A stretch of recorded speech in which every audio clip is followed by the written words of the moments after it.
মোদিজি, আমি আপনার জন্য কাঁঠালের বার্গার করেছি, আপনি খেয়ে বলুন তো আপনার কেমন লাগতেছে। তোমার হাতের কাঁঠালের বার্গারই আমার কাছে অমৃত লাগতেছে। তাই নাকি মোদিজি? তাহলে মজা করে খান। এরপর আমি আপনার জন্য কাঁঠালের কাবাব বানিয়ে দেব।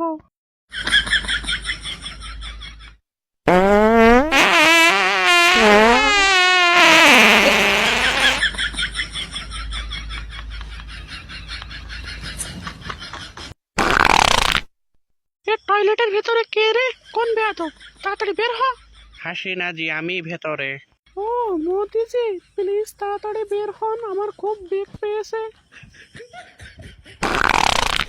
হোয়াট থু, কি গন্ধ! মোদিজি, আপনি কি খেয়েছেন? এত গন্ধ কেন? আমি তো তোমার হাতের বানানো কাঁঠালের বার্গার খেয়েছি। মোদিজি, আমি না আপনার গার্লফ্রেন্ড, প্লিজ তাড়াতাড়ি বের হন। আগে নিজে বাসলে গার্লফ্রেন্ডের নাম।